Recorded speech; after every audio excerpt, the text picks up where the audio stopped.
Hello everyone. अपने last video में हम डिस्कस कर रहे थे हार्मोन के बारे में और हमने आपको ग्रोथ हार्मोन की डिटेल जानकारी भी दी थी। और उससे आगे हम डिस्कस करेंगे फीमेल हार्मोन के बारे में। फीमेल हार्मोन भी महिला के शरीर में बनने वाले ऐसे केमिकल मैसेंजर हैं जो कि शरीर के विभिन्न अंगों के कार्यों को कंट्रोल करते हैं। इनका काम मेनली बेसिकली पीरियड को रेगुलेट करना, प्रेगनेंसी में हेल्प करना और जो बोन्स होते हैं, बोन्स और हार्ट की जो हेल्थ होते हैं उसको कंट्रोल करते हैं।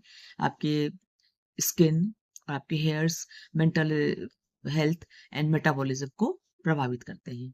तो ये बेसिकली 7 हैं। तो जिनके नाम है estrogen, progesterone, anti mullerian hormone, follicular stimulating hormone, prolactin, progesterone और ऑक्सीटोसिन और टेस्टोस्टेरोन। तो नंबर 1 पे हम बात करते हैं एस्ट्रोजन हार्मोन की। ये मेनली ओवरीज में बनता है और प्रेगनेंसी के टाइम पे ये प्लेसेंटा में भी बनता है। और इसका जो मेन काम है वो सेकेंडरी सेक्स कैरेक्टर को डेवलप करना होता है फीमेल में, पीरियड को रेगुलर करता है, बोन्स और हार्ट की हेल्थ को कंट्रोल करता है। इसके साथ साथ स्किन और आपके हेयर्स की हेल्थ को भी सही बनाता है। इसके जो कमी होने पर पीरियड्स इरेगुलर हो जाते हैं और मीनोपॉज के टाइम पे इसमें हॉट फ्लैशेस की प्रॉब्लम होने लगती है, वेजाइनल ड्राइनेस होती है, बोन्स दिक्कत हो जाती हैं और हार्ट में कभी-कभी प्रॉब्लम होने लगती है। और इसकी बहुत ज़्यादा होने पर इसमें ब्लीडिंग बहुत ज़्यादा होने लगती है, ब्रेस्ट टेंडरनेस होती है, किसी-किसी का वेट बढ़ता है और कुछ मामलों में ये जो एंडोमेट्रियल लेयर होती है यूट्रस की, उसकी जो थिकनेस बढ़ जाती है, जो कि कभी-कभी कैंसर का कारण भी बनती है। नंबर 2 पे आता है प्रोजेस्टेरोन हार्मोन। ये ओवुलेशन के बाद में जो कॉर्पस ल्यूटियम हमारा रह जाता है, उसमें से सिक्रीट होता है और प्रेगनेंसी के टाइम पे ये प्लेसेंटा के थ्रू सिक्रीट होता है। इसका मेन काम होता है कि यूट्रस को प्रेगनेंसी के लिए तैयार करना और प्रेगनेंसी को आगे कंटिन्यू करना, पीरियड्स को रेगुलर करना और इसकी जो कमी होने पर कभी-कभी प्रेगनेंसी कंटिन्यू करने में प्रॉब्लम होती है, तो हम लोगों को ऊपर से ये हार्मोन देना पड़ता है, इंजेक्शन के ज़रिए या टैबलेट्स के ज़रिए। और अगर इसकी कमी होती है तो इसमें कभी-कभी अबॉर्शन के चांसेस भी बहुत ज़्यादा होते हैं। और इसकी कमी होने पर पीरियड्स भी इरेगुलर हो जाते हैं। नंबर 3 पे आता है फॉलिकुलर स्टिमुलेटिंग हार्मोन। ये तो वैसे तो फीमेल हार्मोन है लेकिन ये पिट्यूटरी ग्लैंड में बनता है। इसका काम होता है जो फॉलिकल्स बनते हैं उनके ग्रोथ में हेल्प करता है और उसके उनको स्टिमुलेट करता है जिससे कि एस्ट्रोजन हार्मोन का निर्माण होता है। इनकी जो अगर बहुत इरेगुलर होते हैं इस ये वाला लेवल, तो उसकी वजह से जो ओव्यूलेशन होता है उसमें प्रॉब्लम आती है। और फिर कभी-कभी हम लोगों को ओवुलेशन के लिए या फॉलिकल की ग्रोथ के लिए हार्मोन ऊपर से देना पड़ता है, जो कि इनफर्टिलिटी वाले पेशेंट को हम लोग अक्सर 5th डे से स्टार्ट करते हैं। और इसकी कमी होने पर ओवुलेशन ठीक से नहीं होता है, तो फिर बाद में प्रेगनेंसी होने में, कंसीव करने में दिक्कत होती है।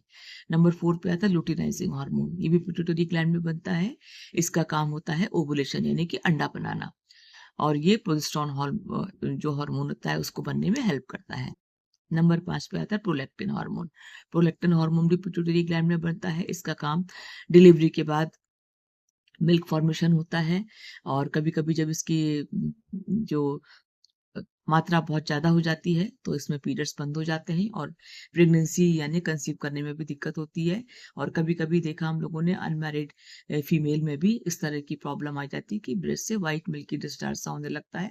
तो हम लोग प्रोलैक्टिन का टेस्ट कराते हैं। इसकी अगर ज़्यादा मात्रा निकलती है तो हम लोग इसको कम करने की दवाइयाँ दी जाती हैं और इसके कुछ कोर्सेज़ भी होते हैं 1 मंथ, 2 मंथ के लिए। वो आपके लेवल पर डिपेंड करता है कि आपका प्रोलैक्टिन कितना बढ़ा हुआ है।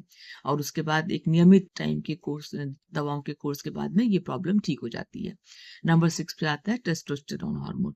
ये बेसिकली तो मेल में टेस्टिस में बनता है बट कुछ मात्रा में ये फीमेल में भी पाया जाता है और ओवरीज में बनता है। जब कभी ये बहुत ज़्यादा हो जाता है तो उसकी वजह से चेहरे पे बाल आने लगते हैं, पिंपल्स होते हैं और कभी-कभी पेशेंट को पीसीओडी यानी कि पॉलीसिस्टिक ओवेरियन सिंड्रोम की दिक्कत भी होने लगती है।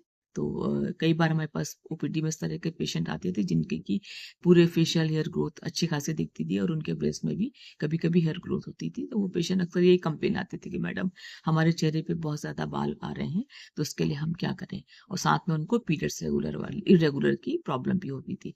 तो हम लोग पूरे ये हार्मोन टेस्ट कराते थे और अगर दिक्कत ज़्यादा निकलती थी तो हम लोग एंडोक्राइनोलॉजिस्ट के पास पेशेंट को रेफर कर देते थे। और नंबर 7 पे आता है एंटी मुलेरियन हार्मोन। ये एक बहुत इंपॉर्टेंट हार्मोन है जो कि ये नोट करता है कि आपकी जो फीमेल है उसकी ओवरीज में कितने, जो उसका एग रिजर्व कितना है, यानी उसके पास नंबर ऑफ एग्स कितने हैं, और यही डिसाइड करता है कि बाद में इसको प्रेगनेंसी होगी या नहीं होगी। तो इसकी अगर कमी होती है तो भी इनफर्टिलिटी के पेशेंट को दिक्कत आती है, तो हम लोग उसमें कुछ टेस्ट और कराते हैं, और जब कभी इसका लेवल बहुत ज़्यादा हो जाता है तो या फिर पेशेंट को प्रेगनेंसी के समय मतलब कंसीव करने में दिक्कत आती है। तो ये थे बेसिकली फीमेल हार्मोन के बारे में, और इनका कार्य हम आपको पहले भी बता चुके हैं और शॉर्ट में हमने आपको आज भी रिवाइज करा दिया है। अब नेक्स्ट टॉपिक किसी और के बारे में। Thank you so much.